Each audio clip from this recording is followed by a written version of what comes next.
গাট্টু, চিঙ্কি আর Christian বিয়ে। গাট্টু চিঙ্কি বাড়ির বাইরে খেলছিল।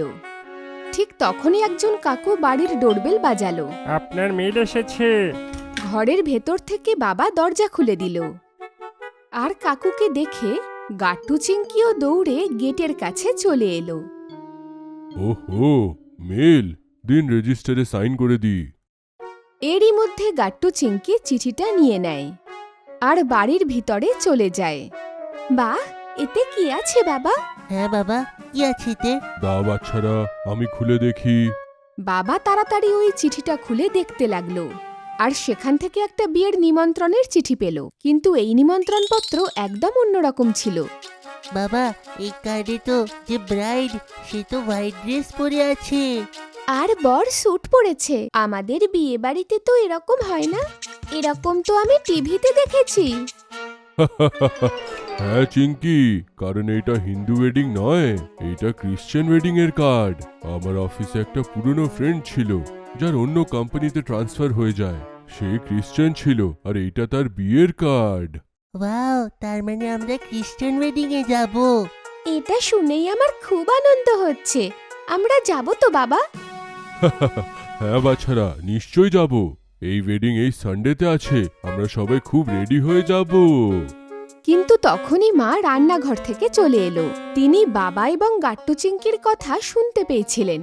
আরে কিন্তু খ্রিস্টান বিয়ে বাড়িতে যাওয়ার জন্য আমাদের তো ওরকম পোশাক পরতে হবে, যেমন আমার আর চিঙ্কির জন্য পোশাক আর তোমার আর গাট্টুর জন্য টাক্সিডো স্যুট। হ্যাঁ হ্যাঁ, আমরা সবাই একসঙ্গে সানডের আগের দিন, তার মানে স্যাটারডেতে শপিং করব আর এই ওয়েডিং এর ড্রেস কিনে নেব। তাহলে দারুণ মজা হবে। এইভাবে গাট্টু আর চিঙ্কি রবিবারের জন্য অপেক্ষা করতে লাগলো। শনিবার ওরা দুজনে মা বাবার সঙ্গে গিয়ে পোশাক কিনে নিয়ে এলো। আর রবিবার গাট্টু আর চিঙ্কি দুজনেই সকাল সকাল উঠে পড়ল। মা, আমি তো রাতের অপেক্ষা করতে পারছি না। রাত পর্যন্ত কেন গাট্টু শোনা? আমাদের হিন্দু বাড়িতে বিয়ে রাত্রিবেলা হয় আর খ্রিস্টান বাড়িতে বিয়ে দিনের বেলা হয়। কি? তার মানে হলো আমাদের রাত পর্যন্ত অপেক্ষা করতে হবে না? ইয়ে, কি মজা! মা, আমি আর চিঙ্কি রেডি হয়ে যাই।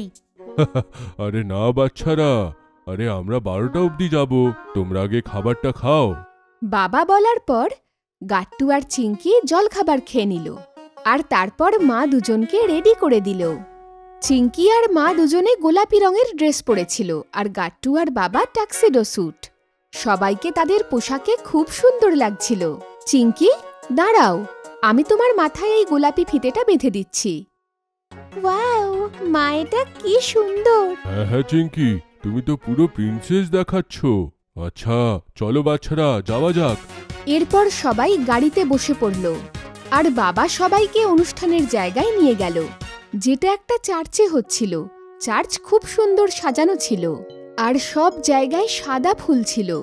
ওয়াও, দেখো মা বাবা, চার্চ কি সুন্দর সাজানো! হ্যাঁ গাট্টু চিঙ্কি, চলো আমাদের ভেতরে গিয়ে সিটে বসতে হবে। আর গাট্টু চিঙ্কি, চেঁচামেচি করবে না কিন্তু। ওকে বাবা। এরপর গাট্টু চিঙ্কি মা বাবার সঙ্গে গিয়ে চার্চের ভেতরে সিটে বসে পড়ল। ওখানে অনেক লোকজন ছিল। কিছুক্ষণ বাদে গাট্টু চিঙ্কি জানতে পারল যে এখন কনে প্রবেশ করবে আর সামনে চার্চের ফাদার এবং বর দুজনেই দাঁড়িয়েছিল। গাট্টু চিঙ্কি, দেখো ওইখান থেকে ব্রাইড হেঁটে আসবে নিজের বাবার সঙ্গে। এটা খুব ইম্পর্টেন্ট রিচুয়াল হয়। সবসময় বাবা নিজের মেয়ের সঙ্গে আইলে ওয়াক করে আসেন। ও, কি অবাক করা বিষয় না বাবা! আমি স্কুলের সব বন্ধুদের সবকিছু বলবো। তখন হঠাৎই চার্চে বসা সকল লোক উঠে দাঁড়ালো আর পিছনে তাকাতে লাগলো। ঠিক সেই সময় কনে তার বাবার সঙ্গে প্রবেশ করলো। ও ওয়াও, কত সুন্দর বউ! ওর সাদা ড্রেসটাও খুব সুন্দর, একদম রাজকুমারীর মতো। চিঙ্কি, সবাই শান্ত আছে, আমাদেরও শান্ত থাকতে হবে। ও হ্যাঁ হ্যাঁ, ঠিক আছে গাট্টু। ধীরে ধীরে কনে বরের দিকে এগিয়ে গেল আর তার বাবা পিছনে সরে গেল। এখন শপথ করার সময়, মানে বিয়ের শপথ নেওয়ার সময়। এখন আপনারা ওয়েডিং ভোজ নেবেন। হ্যাঁ ফাদার, আমি শপথ করছি যে আমি সবসময় তোমার সাথে সৎ, সহানুভূতিযুক্ত ও বিশ্বস্ত থাকব। আমরা একসঙ্গে হাসব, কাঁদব, স্বপ্ন দেখব, এগিয়ে যাব। Through the all uncertainties and trials of life, I promise to be faithful to you and love you forever. যখনই বর এবং কনে তাদের শপথ নিল, ওখানে বসে থাকা সকল লোক হাততালি দেওয়া শুরু করল। এরপর ফাদার ওদের দুজনকে আংটি দিল, আর দুজনে একে অপরকে আংটি পরিয়ে দিল। আর এরপর বিয়ে শেষ হয়ে গেল, আর ওখানে থাকা সকলে হাততালি দিতে লাগলো। বাবা, এখন কি হবে? এখন ব্রাইড গ্রুম চার্চের বাইরে ভেনিউতে যাবে, যে এখানে টেবিল চেয়ার আছে। ওইখানে ওরা একসঙ্গে ফটোগ্রাফস ক্লিক করাবে, আর তারপরে খাওয়া শুরু হবে। চলো গাট্টু চিঙ্কি, আমাদের বাইরে যাওয়া উচিত। ও ঠিক আছে বাবা। আর বাচ্চারা, যখন আমরা বরকনেকে অভিনন্দন জানাবো, তখন তোমরা এই ফুলের বুকে ওদের দেবে, ঠিক আছে? ঠিক আছে মা। এরপর সব অতিথিদের সঙ্গে গাট্টু চিংকিও বাইরের লনে চলে গেল। বর এবং কনে ওখানে ওদের চেয়ারে বসে পড়ল, আর সব অতিথিরা একে একে গিয়ে ওদের সাথে ছবি তুলতে লাগলো। এখন গাট্টু চিংকি আর মা বাবার যাওয়ার সময় হলো। গাট্টু চিংকি বুকে দিয়ে বলল, অভিনন্দন আপনাদের দুজনকে। ও ধন্যবাদ গাট্টু চিংকি। হ্যাঁ, thank you very much Gattu Chinki. Congratulations Anthony. Thank you. এসো, আমরা সবাই একসঙ্গে পিকচার ক্লিক করি। Say cheese. চিজ। তখন একজন মহিলা কনের কাছে এসে বলল, এখন বকেটা ফেলতে হবে, চলো লিজা। হ্যাঁ হ্যাঁ যাচ্ছি। লিজা পিছনে ঘুরে দাঁড়ালো, আর ওর হাতে একটা বকে ছিল। ওর পিছনে ওর সমস্ত মেয়ে বন্ধুরা দাঁড়িয়েছিল। গাট্টু চিংকি এই সব খুব মন দিয়ে দেখছিল। তখন হঠাৎই লিজা না দেখে বকেটা পিছনে ছুঁড়ে দিল, আর ওর সব বন্ধুদের মধ্যে একজন বকেটা ধরে ফেলল, আর সবাই হাসতে লাগলো। আচ্ছা মা, এইসব কি হচ্ছে? হ্যাঁ মা, সেই দিদির বুকে ক্যাচ করাতে সবাই হাসছে কেন? কেননা বাচ্চারা, এটা একটা নিয়ম।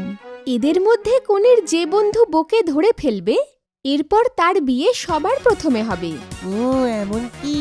হ্যাঁ বাচ্চারা, দেখো খাবার শুরু হয়ে গেছে। আমাদের গিয়ে খেয়ে নেওয়া উচিত, তারপরে তো বাড়ি যেতে হবে। হ্যাঁ বাবা, কিন্তু এখানে কি খাবার দেওয়া হবে, যেমন আমাদের বিয়ে বাড়িতে হয়ে থাকে?